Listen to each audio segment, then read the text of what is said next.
KTN atau Komisi Tiga Negara merupakan suatu komite kerja mancanegara yang dibuat PBB untuk mempertahankan kemerdekaan Indonesia dan untuk menghentikan konflik antara Indonesia dan Belanda.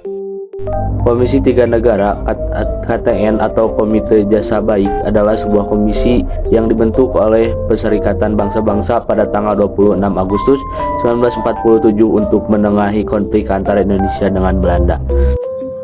1. Adanya agresi militer Belanda. 2. Perjuangan tokoh nasional. 3. Datangan Australia terhadap Indonesia. 4. Keinginan PBB untuk menyelesaikan konflik. Dan 5. Dorongan Amerika yang kemudian menjadi anggota.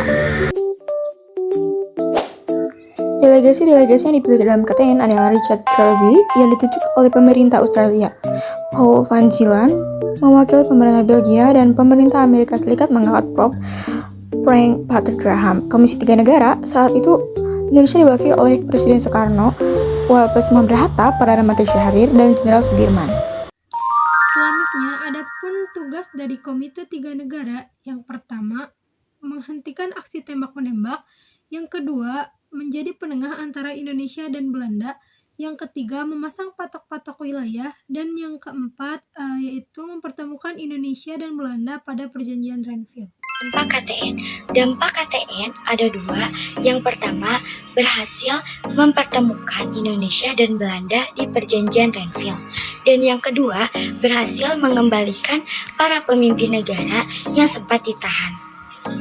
Hasil paling mencolok dari perundingan KTN adalah kelahiran Perjanjian Renville yang ditandatangani secara resmi pada 17 Januari 1948. Perjanjian ini menetapkan gencatan senjata dan mengatur pembagian wilayah administratif antara Indonesia dan Belanda.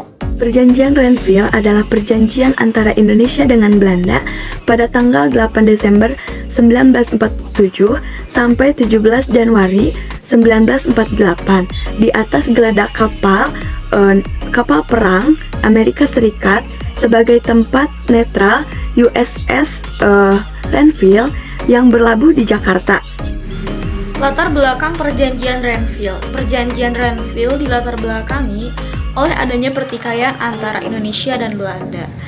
Atau perjanjian ini dibentuk untuk menyelesaikan perselisihan antara Indonesia dan Belanda yang terjadi pada Perjanjian Linggarjati pada tahun 1946, di mana hasil perjanjian itu sangat merugikan Indonesia dan Belanda ingin menguasai lebih Indonesia. Belanda kemudian melakukan penyerangan kepada Indonesia atau disebut dengan agresi militer Belanda I yang terjadi pada tanggal 12 Juli tahun 1947.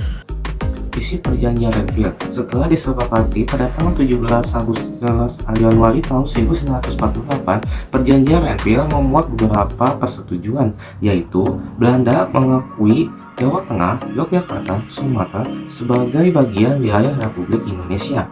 Kemudian delegasi Indonesia, yaitu ketuanya diketuai oleh Perdana Menteri Amir Syarifuddin, kemudian wakilnya Dr. Ali Sastromi Jojo dan Kiai Haji Agus Salim, kemudian anggotanya Dr. Leimena, kemudian Mr. Ratu Harakari, dan Maulana TB Simatupang. Kemudian dari delegasi Belanda, ketuanya yaitu Raden Abdul Qadir Wijoyo Atmojo, kemudian Mr. Hal van Vandenburg, kemudian Dr. PJ Kotz, dan Mr. Dr. C.R. Somokil. Dampak Perjanjian Renville bagi Indonesia sangat merugikan, sebab wilayah Indonesia menjadi semakin sempit, sedangkan Belanda menguasai wilayah-wilayah hasil pangan dan sumber daya alam. Selain itu, Indonesia juga jadi terkena blokade ekonomi yang ditetapkan Belanda. Agresi militer Belanda II. Pada hari pertama agresi militer Belanda II, mereka menerjunkan pasukan di pangkalan udara Magelang dan dari sana menuju ke ibu kota RI di wilayah Yogyakarta. Kabinet mengadakan sidang kilat. Dalam sidang itu diambil keputusan bahwa pimpinan harus tetap tinggal di dalam kota agar dekat dengan Komisi Tiga Negara, sehingga kontak-kontak diplomatik dapat diadakan. Agresi militer Belanda II terjadi pada 19 Desember 1948 yang diawali dengan adanya serangan terhadap Yogyakarta.